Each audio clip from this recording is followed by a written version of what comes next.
morning, everyone. Thanks for coming along this morning.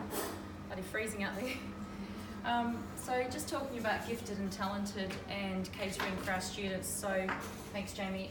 Sometimes we might have students who are bored and frustrated in our class, who might be, showing disruptive behaviour. I get teachers always saying to me, and I have them in my class as well, where, certain students just not doing the work and it's quite disruptive.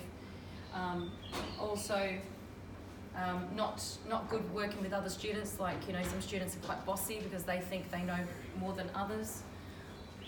Challenging authority, trying to be smarter than the teacher, or undermine the teacher. Acting like clowns, like really stupid. It's like some teachers go, is he gifted? Is she gifted? Especially boys.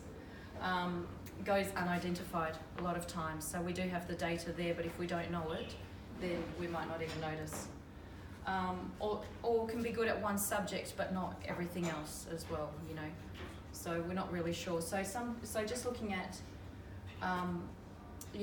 different traits of these kids and how we can then tap into to support them so that they're not displaying these characteristics or these behaviours. Does not mean that they're good at all subjects, even though they're good at one subject. And the last one I think is they might have capacity, but that does not translate into the actual work that they put in. Okay, we all know all this.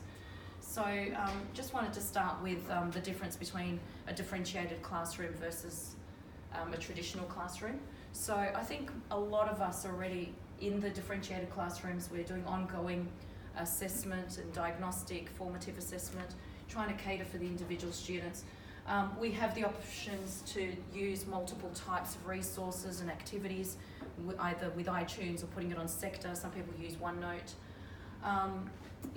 Trying to get students more engaged in solving problems, working with multiple methods of skill practice, getting kids to actually, more individualised teaching or working with different small groups of kids, rather than being whole class instruction, rather than being just one assessment at the end, finding out what the students don't really know. The teacher being the main solver, the main provider of everything, of all the information, okay? So trying to move to a differentiated classroom.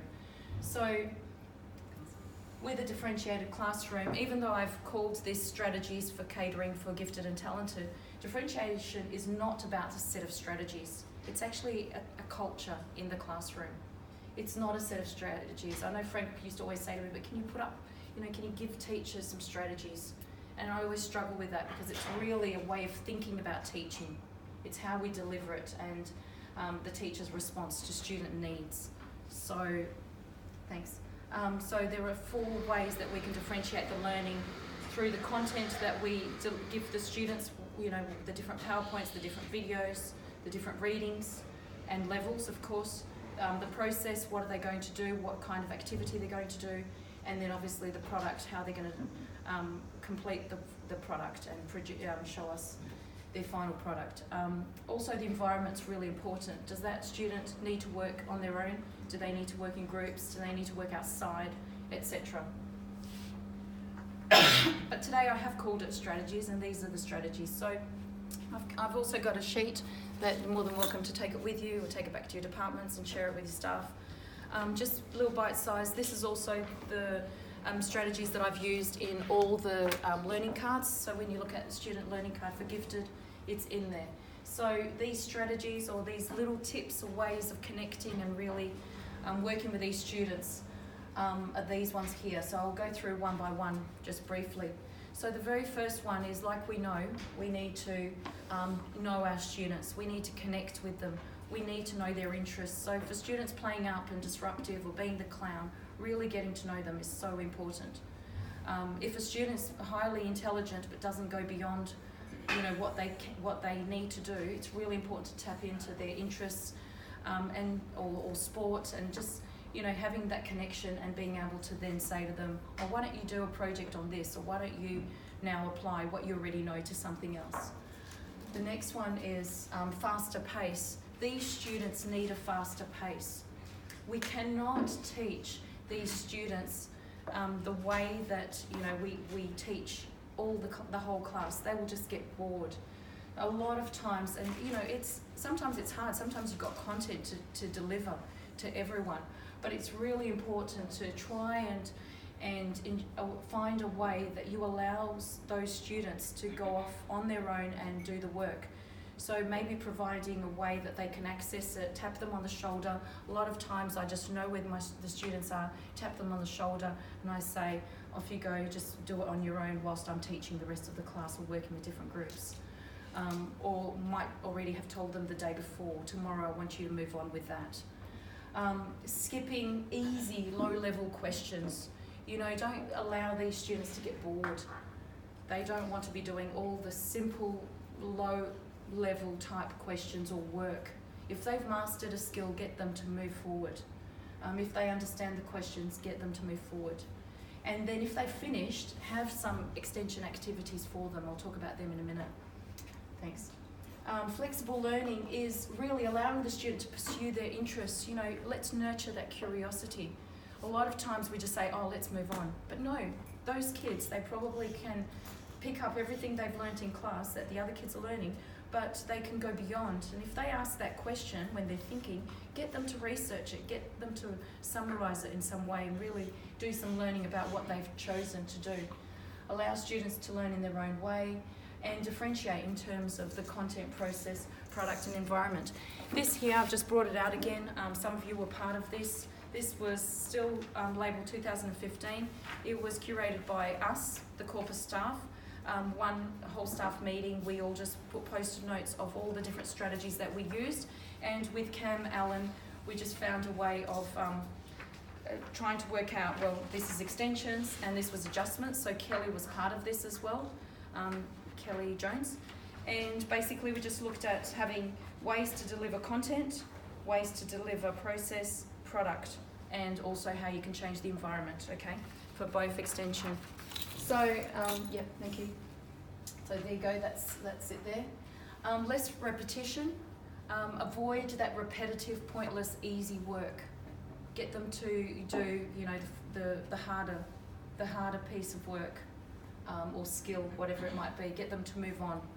And then, of course, the extension activities or allow them to pursue a topic of their interest. Recognition is important, but it's important that we tap into the growth mindset rather than the fixed mindset. Some of these students already think they're smart enough and they think they don't need to do any work because they're too clever, and then they don't learn the basics. So it's really important that we recognise them for what they apply themselves in and for perseverance, for taking on challenges rather than, oh, good work and, you know, you're smart, and telling them that they've done a good job when they really actually haven't. And really just looking at high quality, high standard work so that they do step up to the challenge and do better each time. That's how we're going for time. You're good. 5 minutes. Okay, the high order thinking, you know, having 1 or 2 high order thinking questions for the students at the top levels of creation, evaluation and analysis, getting them to obviously discriminate or justify or judge. Obviously we're doing a lot of creation now, but getting them to think really how they can create a response to something new or a new scenario, situation. So really having 1 or 2 up your sleeve for those students in that area, and that can be applied to really any